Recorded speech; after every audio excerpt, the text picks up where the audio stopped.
All right. Welcome, everyone, to the Sunday morning gathering here in, I guess it's late October. And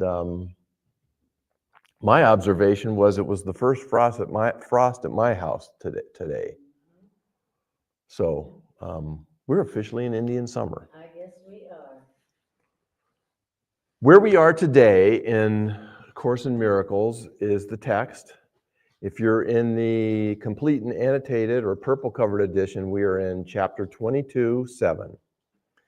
And if you're in the Foundation for Inner Peace version, it's chapter 18, section 7. They're both titled, I Need Do Nothing.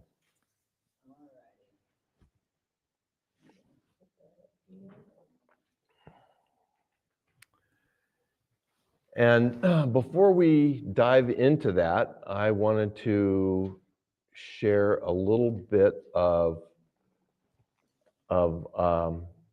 other context, a hint, if you will, about where we are going today with this.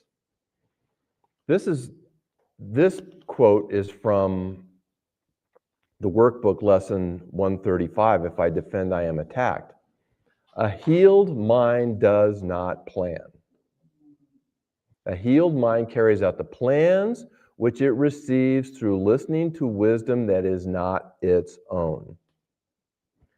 A healed mind waits until it has been taught what should be done and then proceeds to do it. It does not depend upon itself for anything except its adequacy to fulfill the plans assigned to it.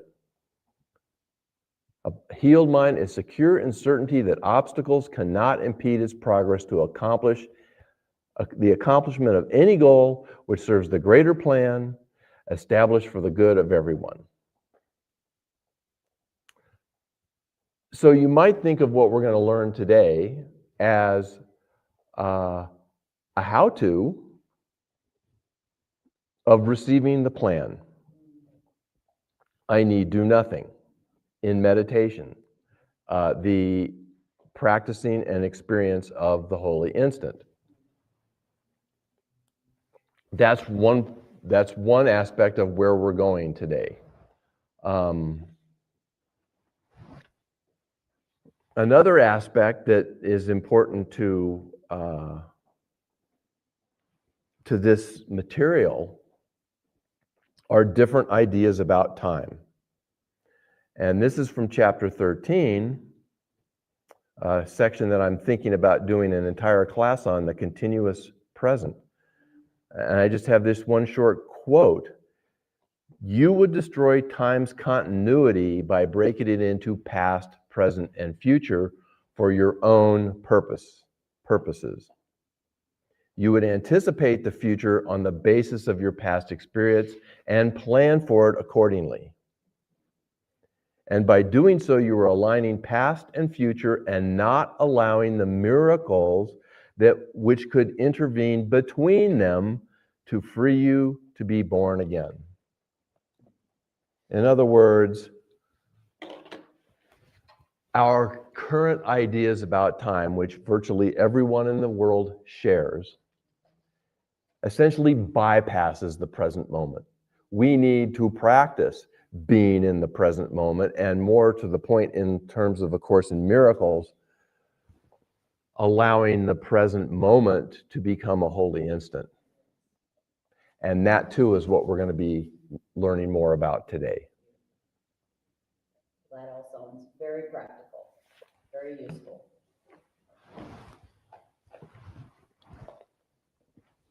So I need do nothing. I believe this is the same in both versions, but I didn't absolutely confirm that I'm reading from the complete and annotated edition today. And I'm going to change some pronouns here. We still have too much faith in the body as a source of strength. What does that mean? What plans do we make that do not involve the body's comfort or protection or enjoyment in some way? That's a trick question. That was a rhetorical A question. rhetorical question, yes. Whose answer is self-evident. Yes.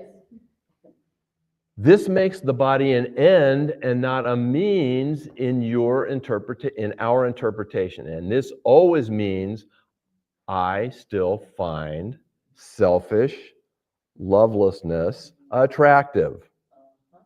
I'm translating the word sin into selfish lovelessness. Very good. No one accepts the atonement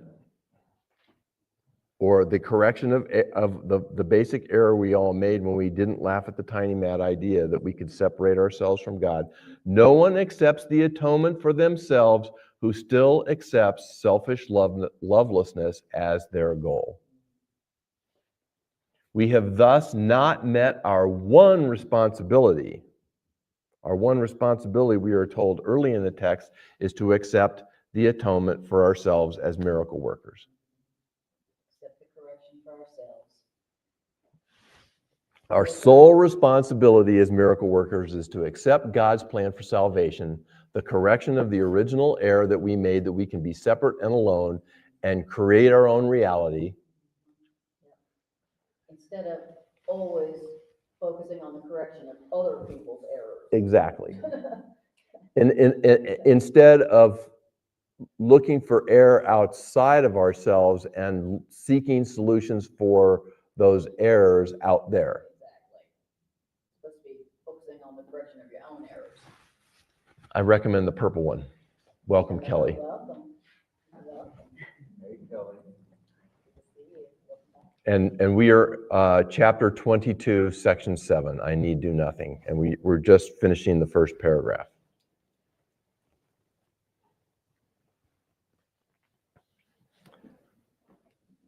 So our sole responsibility as miracle workers is to accept God's plan for our salvation, which is ultimately to realize that there's really nothing to forgive. But we have to convince ourselves that what we're seeing right now is not actually real. First. Atonement, atonement, what we are asked to accept, is not welcomed by those who prefer pain and destruction. I am not, most of the time, consciously aware that I prefer pain and destruction. Right. I'm not consciously aware of that, but the Course teaches us that our ideas about pain and pleasure are really the same thing, and that any idea, any objective, anything that I do that doesn't ultimately benefit the whole is destructive to someone.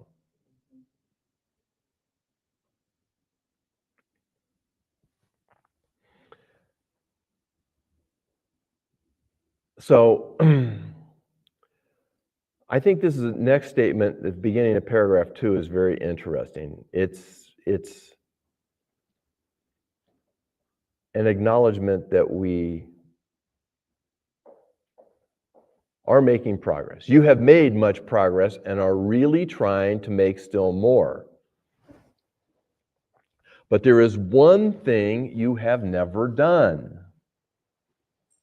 What could that be? Not for one instant have you utterly forgotten the body.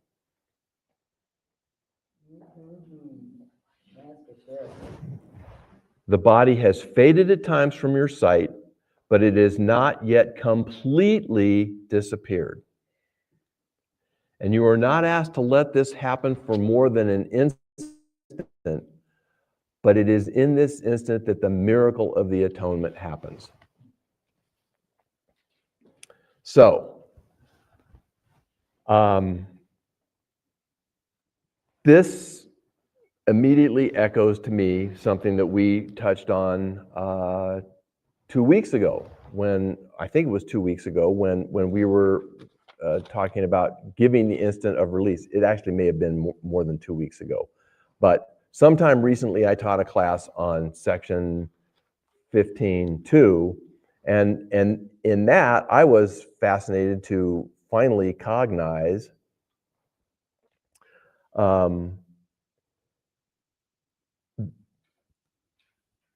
that you can practice that you can practice the mechanics of the holy instant and will learn much from doing so. But the holy instant shining and glittering brilliance, which will literally blind you to this world by its own vision, you cannot supply. I haven't had that experience yet. So my realization when I was reading and teaching that section was that I have been practicing the holy instant, and I can testify some of those moments.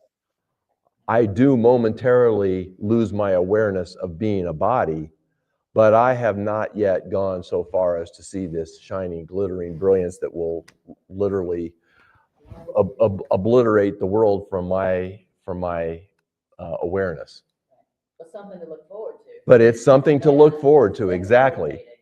And so I see something analogous to that in this statement, that not for one instant have you utterly forgotten the body. It has faded from your sight at times from your sight, but it has not yet completely disappeared. So I hear in this that he is acknowledging and asking us to acknowledge that this is part of the quote journey. It is part that what we are trying to learn here is part of a process. We are learning to give up our old teaching and accept this. And until we completely give up the old learning, we're going to kind of have a foot in both versions of reality, our version and truth. And so for now, we're just, the point is that we're asked to keep practicing and look for the milestones. Look for the, even if it's just momentary, moments of peace, the moments of silence where we actually can experience peace and perhaps receive guidance for what we need. Exactly. Appreciate the progress. Yeah, exactly. Appreciate the progress and appreciate that this is a journey, and let us try to avoid judging ourselves too harshly for not being further along than we appear to be. And see if there's some way during the day where you can have a holy instant where you forget about the body, where what you're doing is not about the body. You know, even if it's only for a moment. And this, where it's something not for the body, but for your spirit.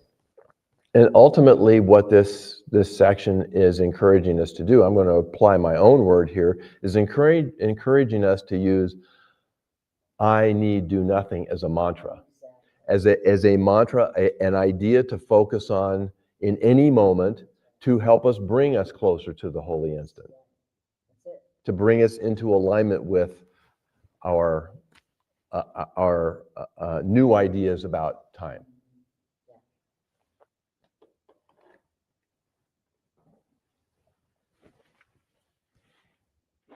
Doing nothing is our greatest accomplishment. What is our greatest accomplishment? Doing nothing. Doing nothing is our greatest accomplishment while we are on this, while we appear to be on this planet. Which is what we all feel guilty about, like, oh, I'm not doing enough, I'm not doing enough, I'm not doing enough.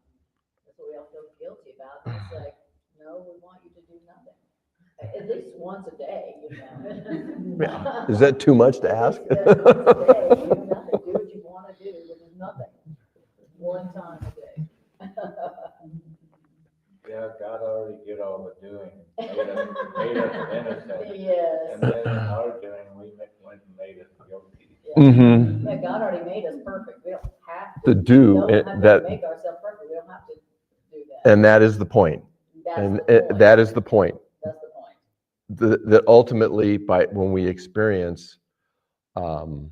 actually experience the holy instant, we recognize our oneness, meaning we were created perfect and in constant communication with our Creator. So you are not asked to let this holy instant in which the body is faded, you're not asked to let this happen for more than an instant, but it is in this instant that the miracle of atonement happens.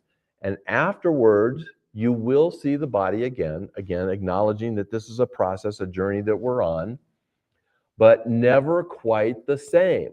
You don't see the body ever quite the same. And every instant that you spend without awareness of the body gives you a different view of it when you return. Who knew? And who would like a different view of their body? Anyone? Especially this morning.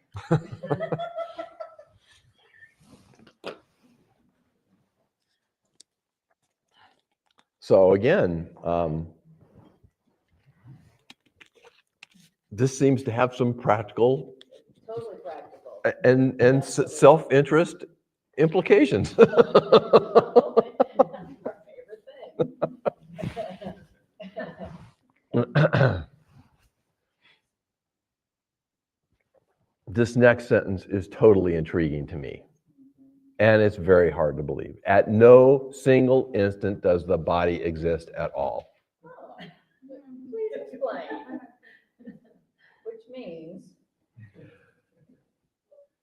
What it means, and I will believe me, I will go ahead and attempt to try to explain this further. At no single instant does the body exist at all. What does that mean? The body is always remembered or anticipated, but never experienced just now. Only its past and future make it seem real. So that is what I was alluding to earlier in those earlier quotes that I read before I dove into this. That earlier quote about how we've broken up a continuity of time into a past and a future, bypassing the present. That's the point that he's making here, is that the body, my awareness of the body, he's saying it's not just my awareness of the body that will fade in the holy instant. The body itself will actually not exist in the holy instant. It's not just my interpretation and awareness of it, it actually is not there.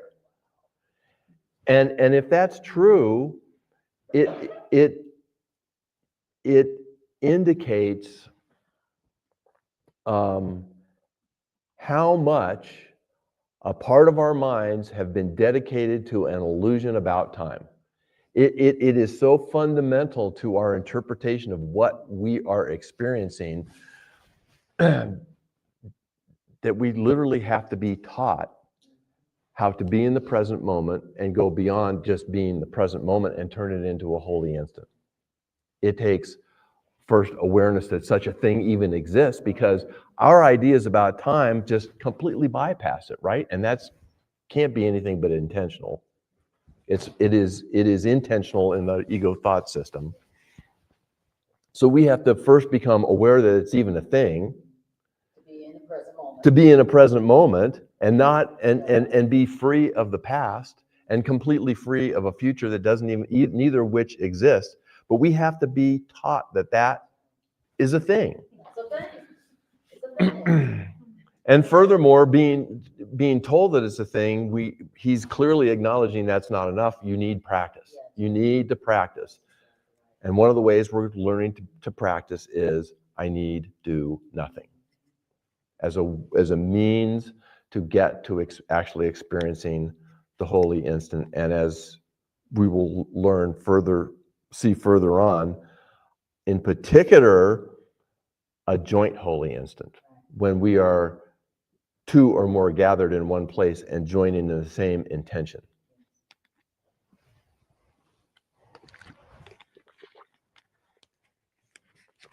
So yes, that's an astonishing statement. At no single instant does the body exist at all, which I find incredibly hard to believe. But I sure like the payoff that comes from that. Even if you don't fully believe Exactly. it, you practice it and you try it, still get a big payoff. And that is in alignment with the instructions in the workbook. You don't have to believe these ideas. You may actively resist them, but just do it. Yeah. Just do it, damn it. Thank you. Is that a quote? Is that a quote? May I quote you on that? That's a Matt quote, not a Jesus quote. Let's name the class that.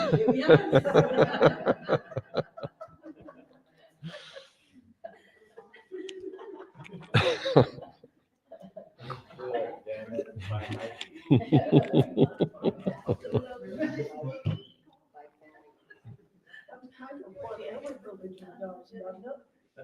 It's kind of what. Well,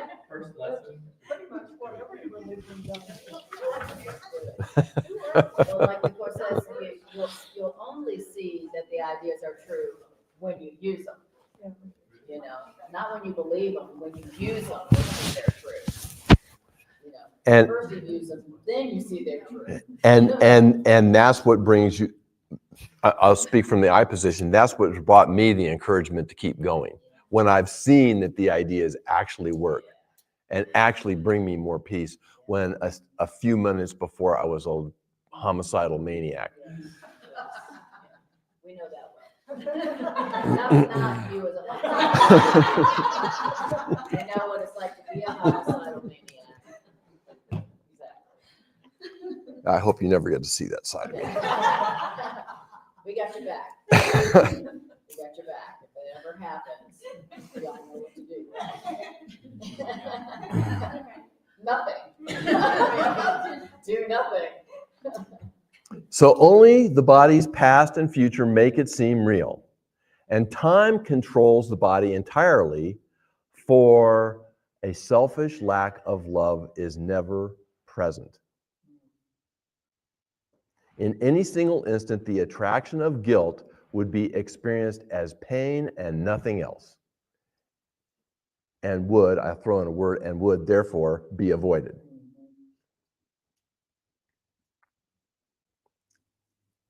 So somehow our distorted ideas about time and time completely bypassing the present, and in particular the holy instant, is another means by which this puzzling idea that I'm attracted to guilt plays out. I can't, it makes it hard for me to buy into the idea that I am attracted to guilt, because it has to go hand in hand with my distorted ideas of about time. And also our obsession with the body. And our obsession with the body. And, so we need to form a Guilt's Anonymous. Group. Yeah, GA. My name is Anna. I'm addicted to guilt. I'm attracted to guilt.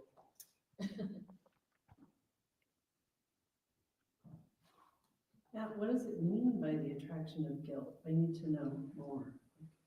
We're attracted to guilt. Well, That we don't recognize. It says we don't recognize it. that is a big question, and the best answer I can give you in this moment is that guilt is the inevitable consequence of wanting to be special, and in wanting to be special, believing that I've separated myself from my Creator and all my brothers and sisters. And so guilt is ultimately the inevitable consequence of believing that I have actually done that. Yeah. There's a much bigger discussion about that, but that's as far as I'm going to go with it right now. That helps. Yeah. And our patterns, why is it that we have certain patterns where we are kind of addicted to doing things that tend to hurt us? Or attracted to people who are not nice to us, That's why, because there's a part of us that believes we're guilty, and so anybody who confirms that we're guilty, we think they're telling us the truth. And when you think you're guilty, there's a part of you that thinks that you deserve punishment. And that Yep. part of you It's is attractive. legitimately, actively making decisions that appear to be good decisions for you, but knowingly this relationship is gonna be a nightmare. It's gonna be a drama fest Mhm. and whatever, but it leads you that way because it wants to punish you. And what better way to punish than to get into a relationship where you just attack each other back and forth all the time? And it recognizes that, you know, hey, you should get that girl a wedding ring. Double down. You can tell she really likes you by the way she attacks you all the time. Remember that from kindergarten? She's just jealous because she loves you so much. That's the attraction of guilt. Yep, that's how it plays And it's out. unconscious. Yep, yep, exactly. One way to think about that in terms of relationships is that we ultimately develop a subconscious comfort with being neglected or abused or whatever, or belittled or whatever it is in childhood. And then we unconsciously seek out that same comfort zone, even though logically it makes no sense, right?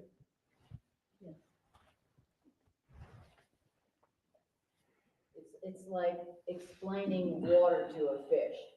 Mm. We are the fish, and we have been swimming in guilt for so long that now we're like, what do you mean guilt? Mhm. What do you mean? But we were literally like born into that notion, where from birth, we're being taught that guilt and separation is normal, is natural, it's who we are. Yep. And And- that's why we need a guide. The That's why guide, we need a the guide. guide Mhm. only recognizes us as worthy of good, no punishment, and sees no guilt.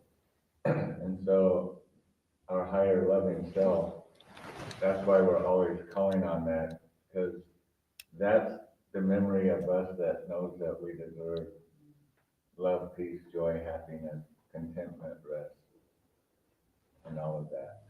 And there's a statement in the Course that without our attraction to guilt, we wouldn't even have bodies. Right.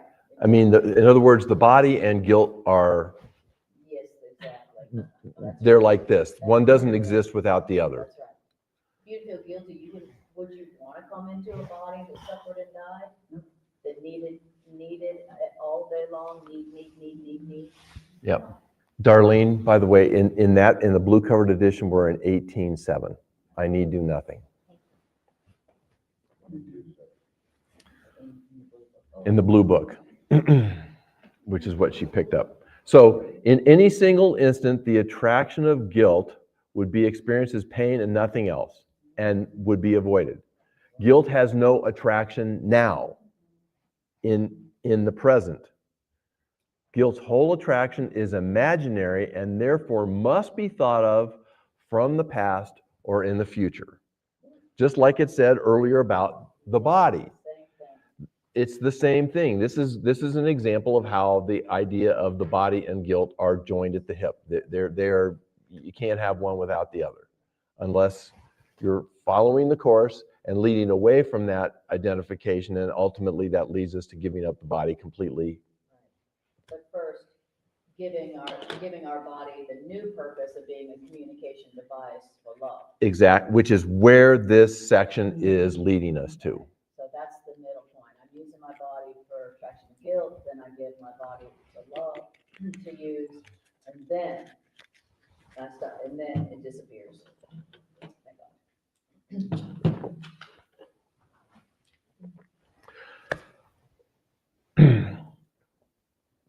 So it is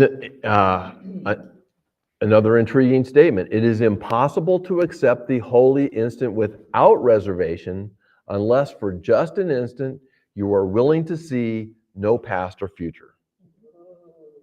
This is why I brought in those other quotes earlier, but because this is Our ideas about time, we're once again being asked to give up.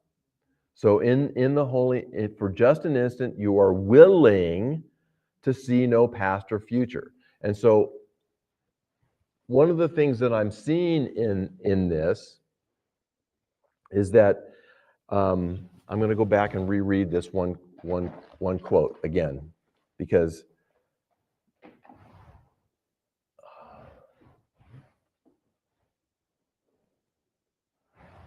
that was sorry, it was here.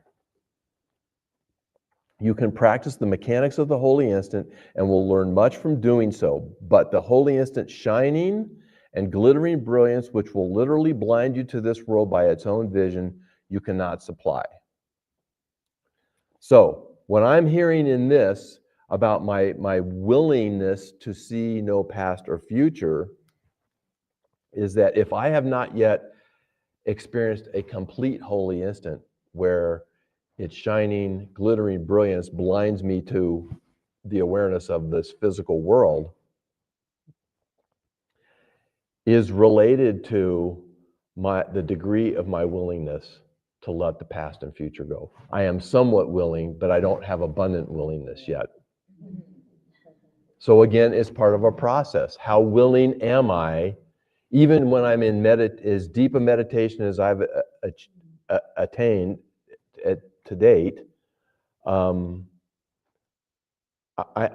there must be still some part of my mind that is clinging to my old ideas about time, the past and the future. And when I have abundant willingness, I'm inferring from this that when I have abundant willingness and I have no reservations about letting past and future go, that's when I will actually experience a so-called complete holy instant. Again, something to be on the lookout for. We're practicing the mechanics. We're practicing the mechanics of it. Practicing the mechanics of it. And this section is just giving us one more tool to help us practice the mechanics of the holy instant by ourselves and with others.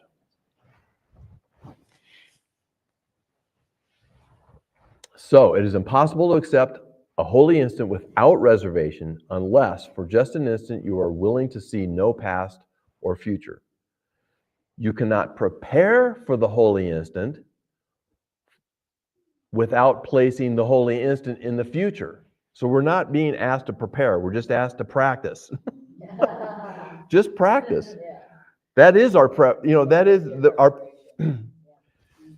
I don't have to plan, and I just need to do it. Right? Damn it. Just do it. Is that you, Holy Spirit? Yep, just do it.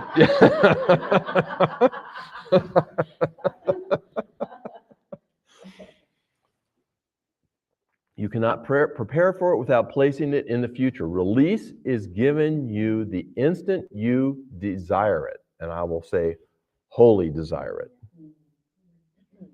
And many have spent a lifetime in preparation and have indeed achieved their instance of success. This course does not attempt to teach you more than they learned in time, but it does aim at saving time. I really like that. Love saving time. I don't want to sit in the cave for a lifetime meditating. Right. To detach from the body. I got too much to do. Yeah, and I'm way too much into comfort. Exactly. Comforts of life. You're like sitting in a cave, Exactly.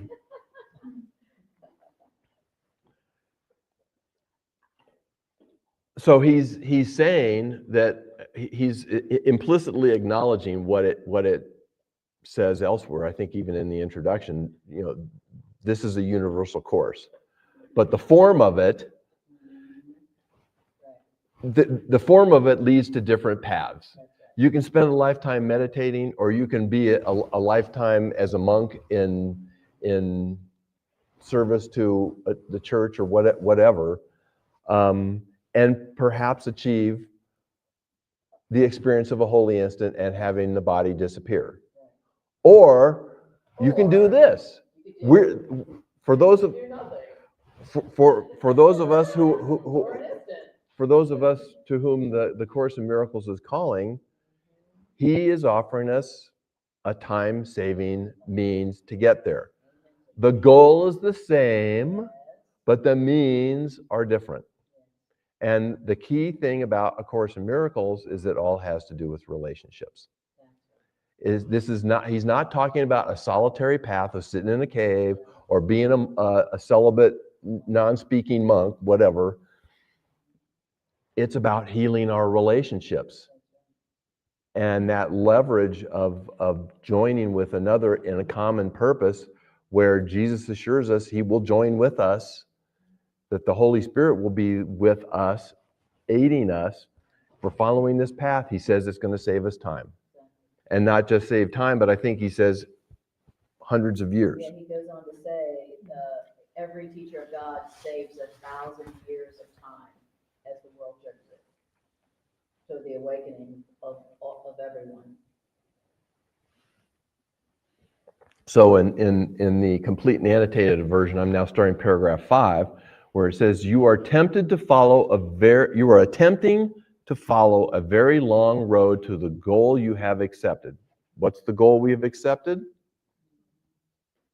The goal we've accepted, there's many ways to think about it. One is we have accepted the goal of becoming teachers of God. We have realized for one instant that another person's interest was not separate from mine.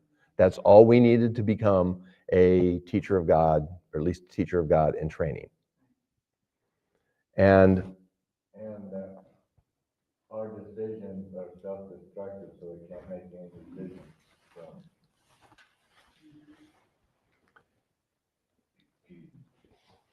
And also the goal that you mentioned earlier of accepting the truth for yourself. Exactly. That's where I was going. That's what I was trying to get out next. Is that the goal we accepted? Essentially, at the same moment that we realized that another person's salvation was my own, and it was it is accepting the atonement is another way of saying the same thing. It's that, and he's very explicit about saying, especially in the teacher's manual, that you may not even realize that you've accepted the goal of becoming a teacher of God. But it was implied in the moment you opened your heart enough to help another person and didn't see their interests as separate from yours. I may not have even been conscious of that. Most probably not. But at that point, as he talks, a light shone in the darkness, and that was enough to begin to lead me out of this dream of destruction and chaos. So we are attempting to follow a very long road to a goal we have accepted. It is extremely difficult to reach atonement by fighting against sin, or fighting against my selfish lovelessness. Enormous effort is expended in the attempt to make holy what is hated and despised. In other words, if I believe that I'm trying to deny the appetites of the body, all the things that various religions teach us, which ultimately leads to associated with punishment, right? Enormous effort is extended by the attempt to make holy what is hated and despised, nor is a lifetime of contemplation and long periods of meditation aimed at detachment from the body necessary. All such attempts will ultimately succeed because of their purpose. But the means are tedious and very time-consuming, for all of them look to the future for release from a state of present unworthiness and inadequacy.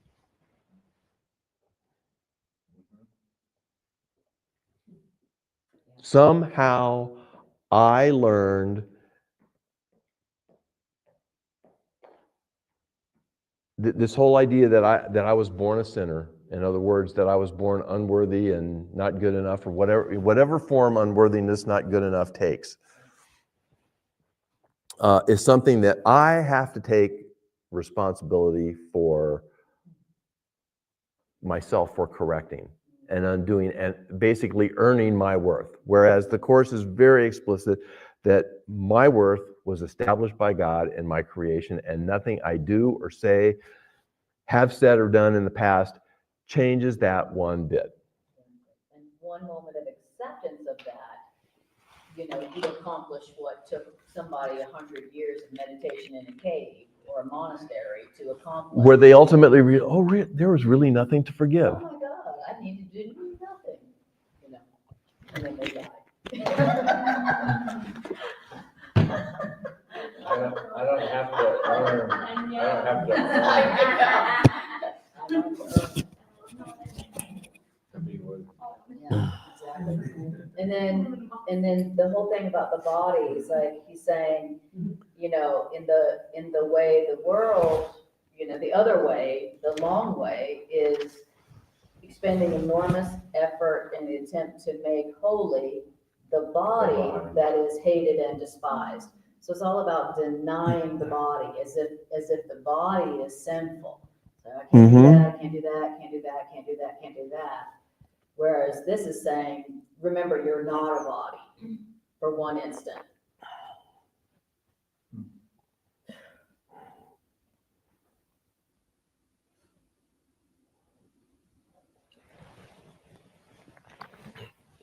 All such attempts will ultimately succeed because of their purpose. Yeah. But obviously they can take an inordinate amount of time, perhaps lifetimes, Yes. perhaps lifetimes. He's talking to us directly now. Your way will be different, not in purpose, but in means. Hallelujah. And this gets to what I was saying earlier. A holy relationship is a means of saving time. One instant spent together restores the universe to both of you. And I will just say for my own, I find it useful in this case to capitalize universe. One instant spent together restores the universe that God created to both of you.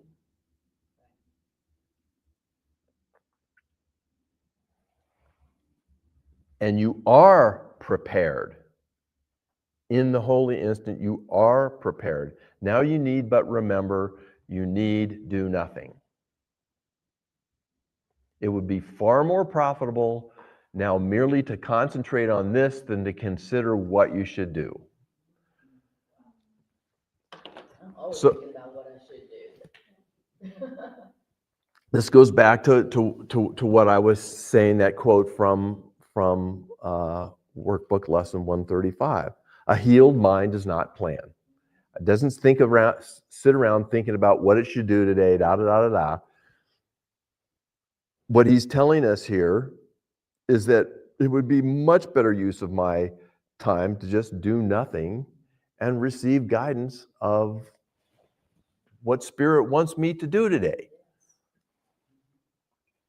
Can you speak to something that I've been wondering about a holy relationship? Is that, does that always involve two people having the same goal?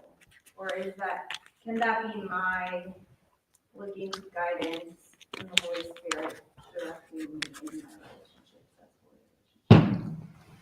I think the answer is yes. It depends on the context. I mean,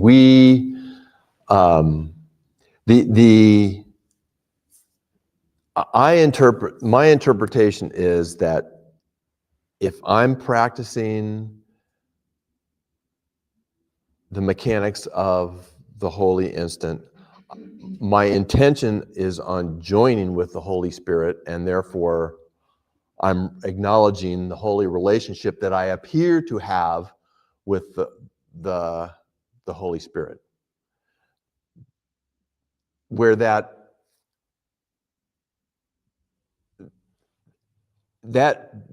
is true at the level I think I'm at, because I believe that the Holy Spirit is that is not me. I'm implicitly believing that I can intellectualize the idea that the Holy Spirit is my higher self, but I struggle with the idea that I am one with it. So so in that sense, I'm trying to establish a holy relationship, but when I forgive it, when I see that relationship correctly, I realize that we are actually one.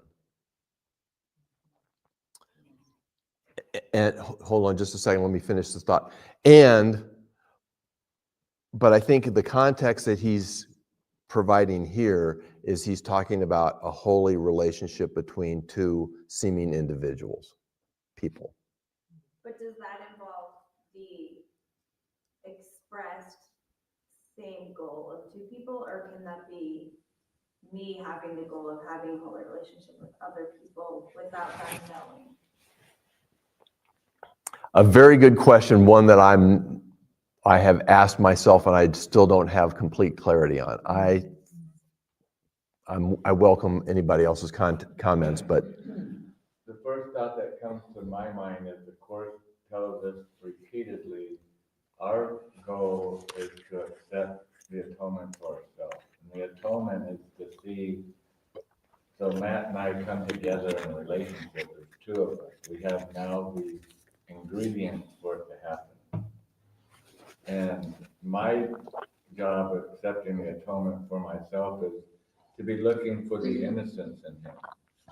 Now, he might be looking for the guilt in me, but that doesn't stop it at all. And the Course talks about how even though he's not playing his role, seemingly, I'm playing my role, and his higher self is holding that for him now. And so I just have to worry about me. And I don't need to do anything because I don't know how to see the innocence in that. That's why I don't need to do anything. And so I have to call on Spirit. Matt's attacking me, and I'm like wanting to attack back.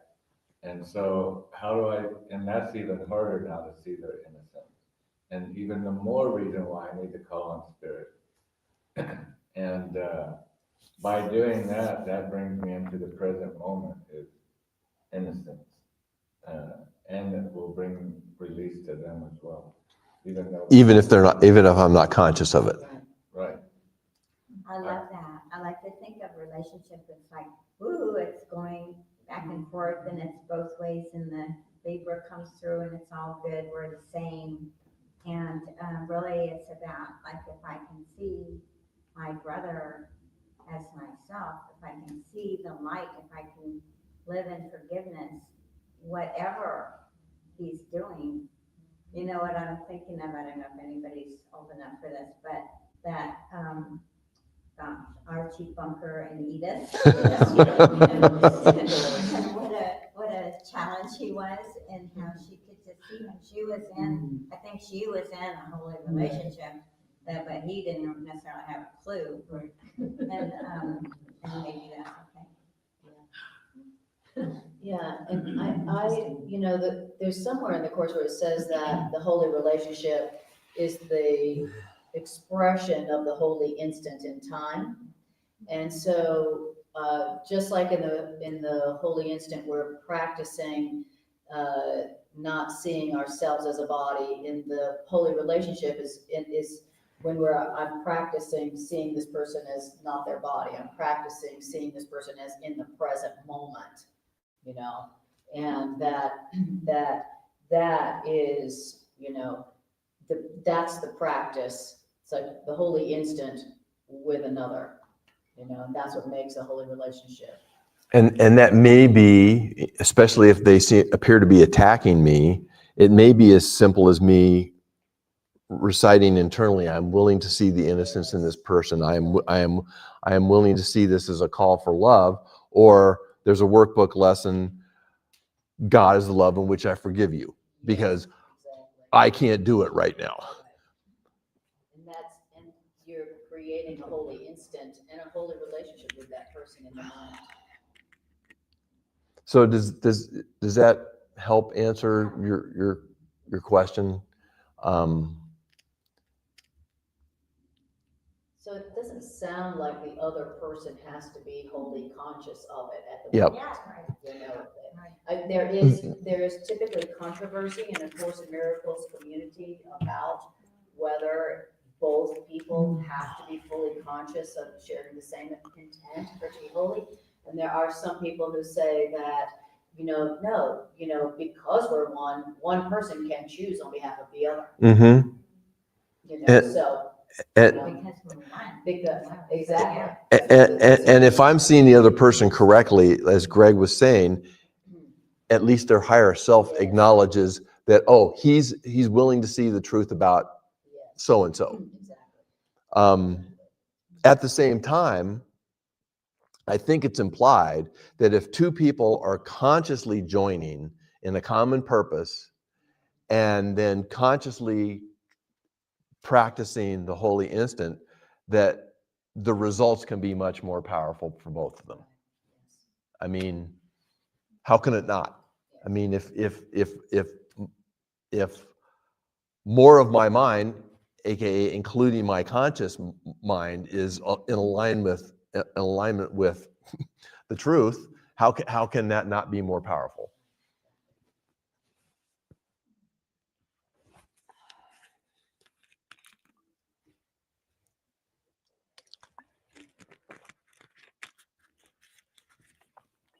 So again, this idea of I need do nothing, I'm inviting you to consider using it as a mantra to help you practice and experience the holy instant.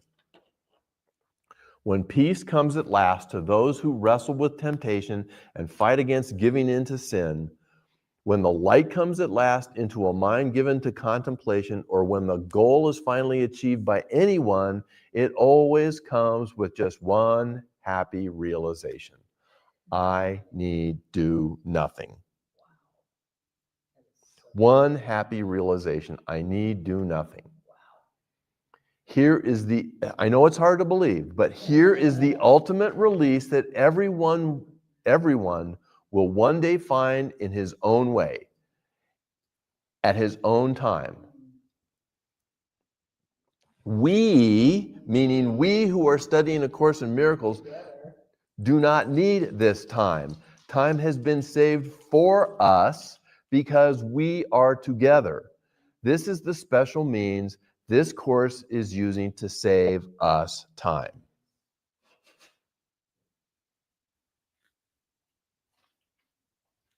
You want to feel special? He just gave you a reason to feel special. The special means that has been given to us to save time in our ascension to not come back into this. Yeah, maybe graduate. Finally graduate into whatever is next in the The more peaceful world. Where you don't where you don't Yes. have to earn your right to Why do live. we want to save time? Well, I want to personally, I want to save time because in my thinking, I would prefer not to have to come back and go through high school again and all the trauma of the 20s and the 30s, and all of the drama. I'd really rather not do again. To save us from pain. Yeah, Exactly. That's what it is. That's what I thought the answer was. Yes, that's right. To And save from so pain. that's why I asked, because I'm like, I think that's what the Yeah. answer is. And to save you from struggle. Yeah. Struggling pain. There was also that anecdote, what was it like, they figured a speed up might be necessary when the nuclear bomb was developed, so. It's like, okay, very, very powerful weaponry, let's speed this along. Yep. Yeah. Exactly. Let's This wake up sooner than later. the celestial speed up is what he refers to it as. Given that the madmen who rule our world love nuclear bombs. Yeah. Anything that can make destruction bigger and faster. Yes, exactly. Here's the answer to everything, more weaponry, yeah.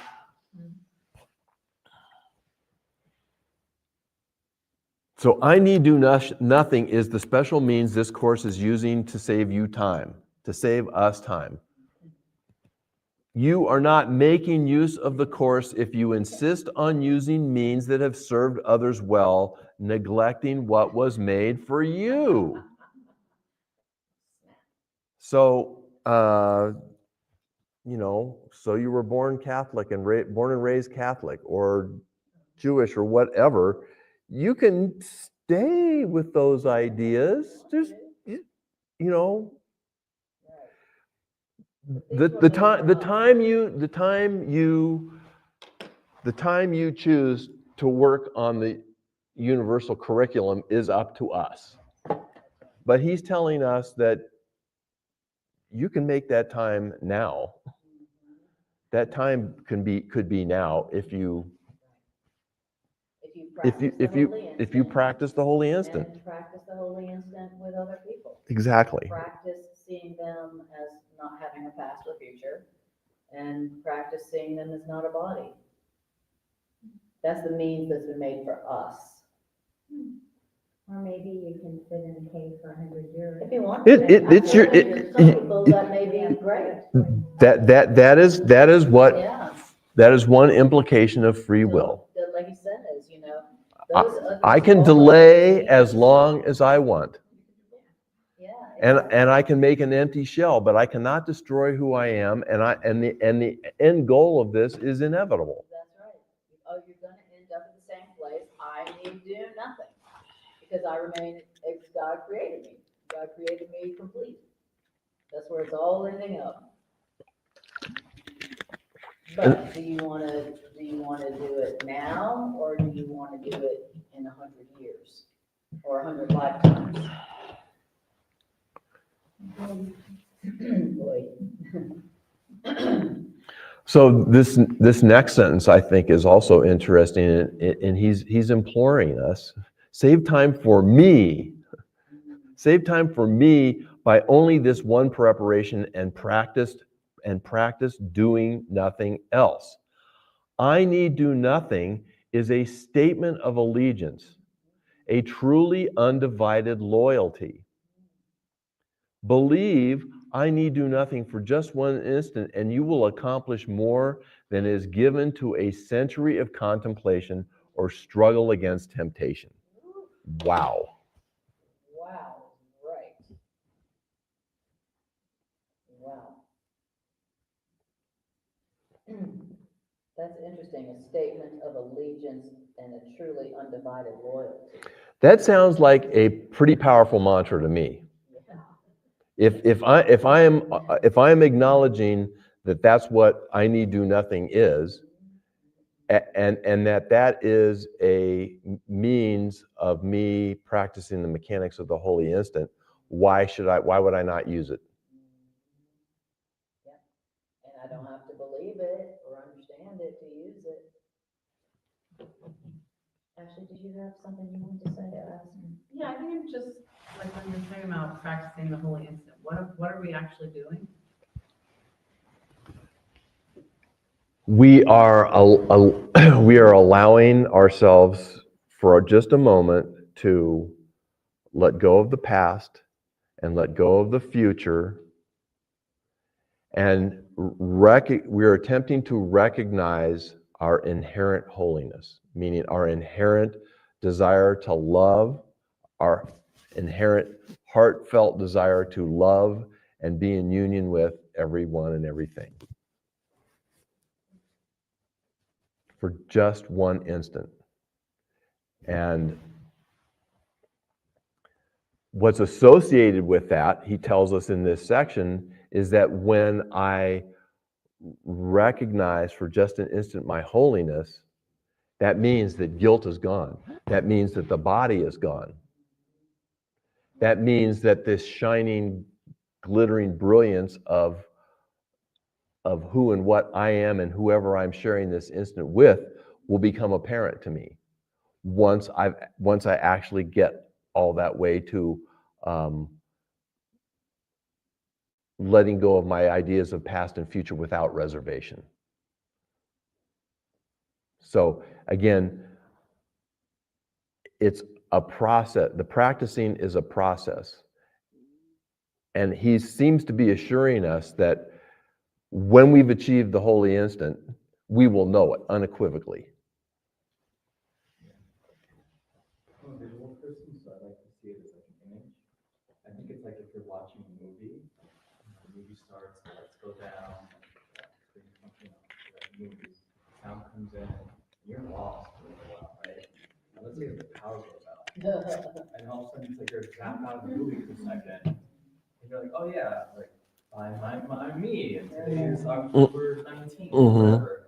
It's like that. I don't know why the word coitus interrupt. I know what it means, but it's like a stopgap for a moment, right? Yeah. And then then the movie goes back in, and yes, you can get back into the movie, but you're aware you're not the character in the movie. Right. It's like you kind of get snapped out of it for a second. And it brings you back to the present moment. Yeah, That you're in. that you're in. Yeah, Mhm. oh, actually, I'm cold. Like I want a blanket, or I'm thirsty. Like Right. you're so engrossed because maybe there's like a part of the movie where there's like a lot of action or something, and it's like you're getting pulled into the movie, and then all of a sudden the lights go out. And you're like, oh. So I think that's what the whole is for me. Yeah. It's a great analogy. And I have had experiences in practicing the holy instant where most, I guess, remarkably, when I'm by myself, but more frequently and more deeply when, say, Anna's leading a guided meditation, or in the period of silence at a kirtan, after chanting for a couple of hours and just sitting in the silence. I can go so deep. In fact, on Friday night, because I just recently read this material last week, I sat in the silence on Friday night repeating to myself, I need do nothing, I need do nothing, and use that as a mantra to guide me deeper into the meditation. Which is another thing that answers your question, using that phrase, I need do nothing, as a mantra is a way to practice the holy instant. And I think for me, this happens when I'm just, like, this is speaking to people who are called to follow this book and doing the workbook lessons. And like, when I'm sitting, because almost every day feels like a mantra meditation of like, I read this sentence, I read this information, and then I'm sitting with these words. And that to me feels like this deep place of peace where I can reach past like my physical presence and body, and I can touch something else that is like this existence of truth. So that's just a good reminder as like, oh, we're given all the tools within this book and within the workbook to be able to practice that holy instant every day. Yep, exactly. And in all circumstances. That's beautiful. Yeah. So Ashley, does that answer your question in any way, or you It does, it feels like we're talking about it like it's really practical. It's the one thing I'm telling you to do, but it's not really explaining like, wait, what is the one thing you're telling me to do? and so you're still unclear about what it is we're trying to experience? No, I think I understand. Okay. About what to do. Oh. Yeah, because it's like, do this one thing to save time and also do nothing. Well, let's go on. I think the answer will become clear as we finish up this section. Yeah. Kelly, did you have another? I think there's doing and allowing, and I was gonna ask you about that, but I want you to. Well, I think both of these aspects are about to be answered for us. Yes. So to do anything involves the body. Yeah. To do anything involves the body. And if you recognize you need do nothing, you have withdrawn the body's value from your mind. Here is the quick and open door through which you can slip past centuries of effort and escape from time. This is the way which a selfish lack of love loses all attraction right now. For here is time denied and past and future gone. Who needs do nothing has no need for time. Can I bring something? Of course. This is really, I'm so happy that we're reading this. I think this is the problem or the resistance I've had towards tantra. Towards. Tantra, like tantra practice. At least, I know there's like an Eastern, Western, and the Eastern one was a little more deep, but the Western one was like this idea of like, using your body and like through pleasure and through connection, like reach higher states, right? Mm-hmm. I never could do that. Like I could never really get on board with that because I'm like, pleasure just seeks more pleasure. And I just keep craving. And I couldn't get there. Like I couldn't get it. It was like, for me, it was like making the body more and more real. And it's like, I kept getting to a point where I wanted to kind of put it to the side. Like, it's not like I don't like sex. It's just, I don't think that's the route to God. And am I missing something? Like, No. If sex was the path to God, all porn stars would be ascended masters, right? Sign me up. Good answer.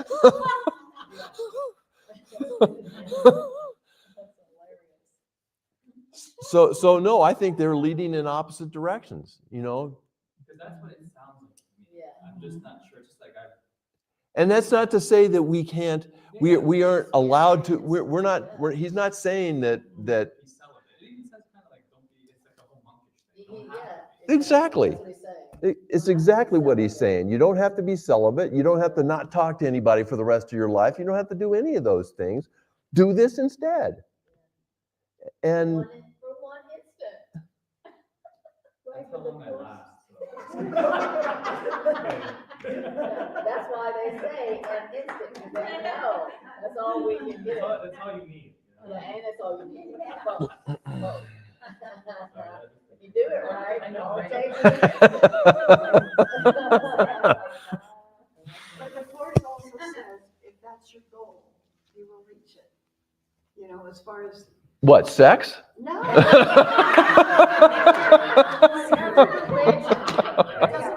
We should just end it. It's good. Oneness with God, the atonement. Yeah, yes. Whatever, if that's your goal. It says, you'll get it. Sure, it may take you 2,500 million years, but. Yes, the outcome is sure. The outcome is sure. And I'm certain that anybody that's interested enough in this material to actually be here, either in person or online today, has realized that at some point in time that helping somebody else was not doing them a favor necessarily. Their interests were the same as, they had the same interests. And therefore, by definition, according to the Course in Miracles, you became a teacher of God. More correctly, a teacher of God in training. You may not even been aware of it. And so at that moment, we accepted the goal of returning home to our awareness of oneness with God. So this last paragraph really kind of wraps all of this up, and then we're going to actually practice this. So Anna, if you've got your ready, we'll need that in 5 minutes or less. To do nothing is to rest and make a place within you where the activity of the body ceases to demand attention. And again, if you weren't here at the beginning of class, I alluded to there's an entire section in this book called The Little Garden, which I think is a metaphor for what we're about to hear now. To do nothing is to rest and make a place within you where the activity of the body ceases to demand attention. Into this place, the Holy Spirit comes and there abides. He will remain when you forget, and the body's activities return to occupy your conscious mind. But there will always be this place of rest to which you can return. And you will be more aware of the quiet center of the storm than all of the storm's raging activity. This quiet center in which you do nothing will remain with you, giving you rest in the midst of every busy doing on which you are sent. So doing nothing doesn't mean it's idle time, Right. idle wasted time. It doesn't mean you're sleeping, doing nothing in that sense. It again is it's a statement of allegiance and loyalty to the idea that I want to go home. I want to wake up to the reality of who and what I am, and I want to bring as many people with me in the process. And he's basically telling us, you will be told what to do. You will be told what to do. Again, a healed mind does not plan. It waits quietly and waits to receive the plan that will be given to it from a higher mind, aka the Holy Spirit. And from a place within you where the activity of your body ceases to demand your attention. In other words, Make that place within you. in other words, when the body ceases to demand my attention, I am releasing my attraction to guilt and beginning to recognize my inherent holiness. That changes your whole personality. Completely. Because For the better. it's like so much of who we are is like a response to the next question. Yes. Like someone does this and you're like, fill it, fill it, fill it. And then like how smart I am and how many this can I fill? It's like I'm so smart I can hit mathematical questions, engineering, spiritual, whatever the hell you want, I'll hit all of it. But it's like this, it's like You do I nothing. don't do anything. Well, and what you just said, Andreas, I think speaks to this statement back in the second paragraph. Afterwards, meaning after the experience of the holy instant, you will see the body again, but never quite the same. And every instant that you spend without awareness of the body gives you a different view of it when you return. Yes. Yeah, and it's in that place where the body ceases to demand your attention that you will hear and receive love's plan for your happiness. In that quiet place within you, you'll hear God or love directing you where you should go, what you should do, what you should say into Him. Exactly. Because in that quiet instant where I have let go of the past and the future, I can't be worried about what I did I can't be worried about what I did in the past, and I can't be anxious about what punishment I might get in the future for doing that, or what I better get done by the end of the day, or something bad's going to happen. Those things are completely out of my awareness in that time, and I can be then open to receiving something true and loving about myself or others that may require some action when my consciousness returns to my awareness of being in a body. And boy, does this take practice. This is one of those practices, this is one of those spiritual practices in A Course in Miracles. And it takes practice. Absolutely does. And that's undoubtedly why there are 365 daily workbook lessons. That you're doing them every 15 minutes. Well, and in my experience, going through it once didn't get me to the level of where it talks about in the manual for teachers, how should a teacher of God spend his day? No, I need to keep going back to the workbook lesson, because what a teacher of God should be doing with his day is definitely not on autopilot for me yet.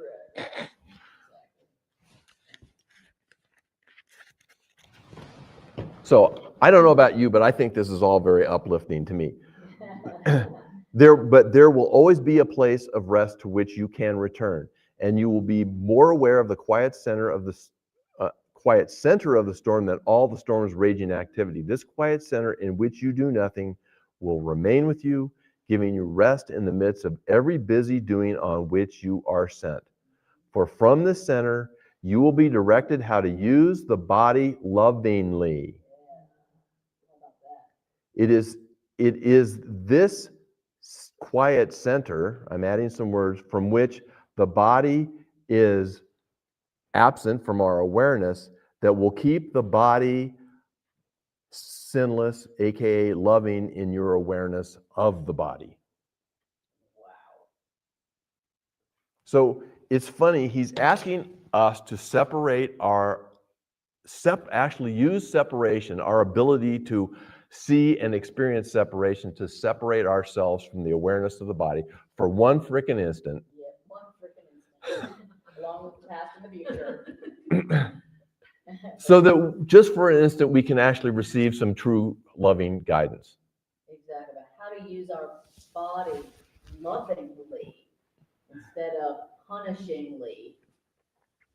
Matt, when you talk about receiving guidance, I see that as allowing, and the practice of it, as Anna's saying, is just, you have this knowing that you're being guided. Right? It's just a knowing. That's how I experience it.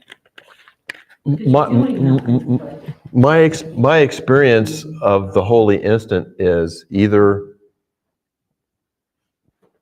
a knowing, as you said, just knowing without necessarily voice, or I will essentially hear my own voice in my head saying, okay, got to do this when I'm done with this practice right now. This is something that needs to be handled today, for example. I'm talking about how do you know you're being guided? Well, I think you did. I thought you just. I think that's Greg in the kitchen. Yeah. That's how you know? Breakfast is ready. Yep. Time to. Greg's in the kitchen. I'm kidding. That is that sound. That's what I hear. Yep. And I know it's. That's right. I'm being Yep. guided. Okay. Greg, Well- Greg has- Huh? You'll hear that again. I don't like that sound. Anyway, I'm sorry.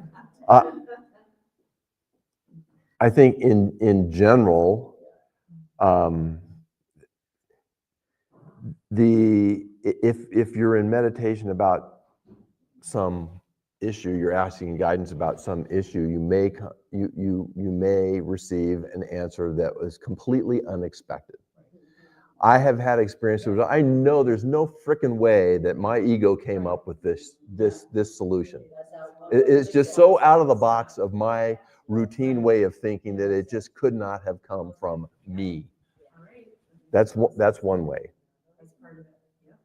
So fascinating.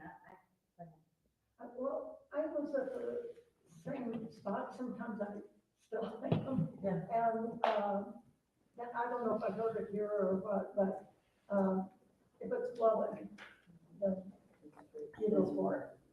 And if it's, because I was having trouble, okay, is this ego, and what should I do? And so that was easy, is it loving or not? So that's how I got over it. Thank you. Over the doubt. And so I thought, okay, well. I feel like I know when I'm being guided, but I just want more. Yeah, I want That that for confirmation. Yeah. Mm-hmm. Yeah. And some of the, In the last week, I had this where I wanted to go see my son and family in Maryland for Mhm. Halloween, and that wasn't really working out, and then I wanted to go to the beginning of November for his birthday, that wasn't really working out, and then I just got this download out of nowhere, Right. just don't go until December. And I'm like, whoa, that's not what I want to do, So and what that's not Matt's what I saying. was thinking, Okay. but it was like clear. Right. And I'm like, Yeah. okay, like I think this is Holy Spirit talking to me. Yeah. And within a few days, I talked with him, and there's a point at the beginning of December that is perfect for him, perfect for me, that we wouldn't even have thought of. And in that moment when you But said, it's like there's a reason why. this is I thought Holy that Spirit right. talking to me, it's because it was not what ego would typically say. Exactly. Okay. It wasn't her Mhm. plan. I didn't work it out. And Yeah. It wasn't her plan. did it feel loving Where did that? to you? Yeah. Did it bring you peace? Yeah. Okay. And it checks all Yep. the boxes. Yep. Checks all the boxes. Yep. That's Holy Yep. Spirit's answer. And Love you and- may not know it. Love and right? light, love and light and peace abide in me, That's so, right. right? That's Like, right. so it's the love and light and peace, Heather. yeah, I just think the language in here, right, is really powerful in this last sentence about, it talks a lot about a place of rest, the quiet center of the storm. Yeah. So if you're, there's like in that feeling of just like get feeling really peaceful. So Yes. it's usually easy and peaceful, and it feels really like calm. It doesn't feel like you have to think your way to it and work it all out. And Well, and that brings me back to love, like love, and light and Yeah. peace. Yep. like that. So I wanted to tie in a couple of related thoughts, not necessarily from A Course in Miracles. I have done guided meditations from various sources where we're asked to create a safe space. It might be a crystal cave, it might be a peaceful meadow, whatever. This might be analogous to that in the sense that we're being asked to create a quiet place within us where I intentionally can return to when I'm feeling anxious or the world's seeming really chaotic and I don't know what the fuck to do, and making a safe space. Think of it that way if this is too intellectual for you, you know, it's creating one of my express goals is to be able to be a calm, quiet center in the midst of chaos. I'd like to be able to have a safe place to return my awareness to in moments that are really fraught with chaos or anxiety or whatever. I feel like I This know is the a way, answer this is to a way, that. this is a means of doing that. And the other idea that is definitely from A Course in Miracles is that practicing these ideas, practicing the holy instant, the results are cumulative, which means to me, again, to the idea of the little garden. First, you create the intention to set up a garden, and then you build it and you nurture it, and it grows and expands. That's what I get from the idea of these holy instants being cumulative. My safe space, the center of the storm is expanding. And that means the Holy Spirit has more room to work actively in my life and me have access to it. That's right. And that's the practice, is developing that quiet center of the storm within yourself. And like you were saying, when you've developed that quiet center, that refuge within yourself, now you can be that for others. Now, when there's chaos and you show up, you are the quiet center of the storm for people in that I situation. laughed when you said refuge, because I go, people call it arsenal, but the Rocky Mountain Arsenal National Wildlife Refuge is my sacred place. When I go there, this is what I experience. So when you said refuge, yeah, I mean, this is where I can find it. That's right. And now you develop it within yourself, Exactly. so that wherever you go, Exactly. you know, you have that quiet center of the storm. So what I would like to do, since we're already past time, I just want to take a few minutes and let's actually practice this together. Some of us in this room have intentionally joined in agreeing to be in a holy relationship, but regardless, let us for a moment join in a common purpose to experience, or at least practice, the holy instant. And so I am not really going to say anything. I'm just going to let the music speak, and I am just going to, for a moment, recite I Need Do Nothing as we close our eyes and take a breath and take several deep breaths. Follow your breathing for a moment and let the words I need do nothing, remembering that they are a statement of allegiance and loyalty to accepting our one responsibility as miracle workers, to accepting the atonement and experiencing an instant of holiness together. I need do nothing. I need do nothing.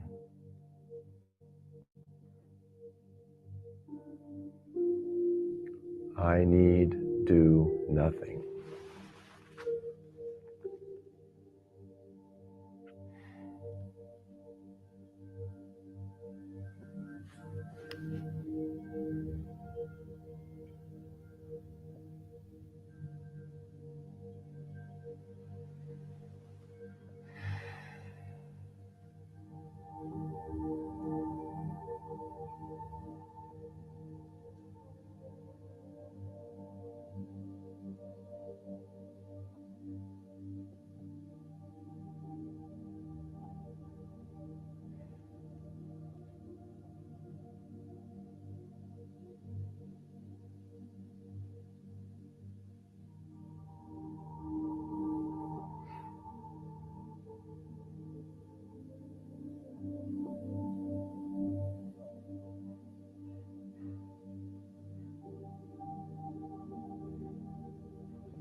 I need do nothing.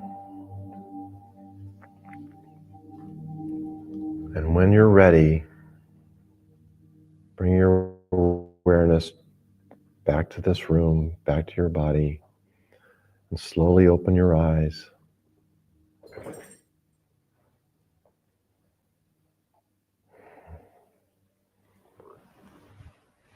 Thank you all so much for being here today. That was so good. Oh, that was so good. I So good. I get more out of this by sharing it with you all than I can possibly express.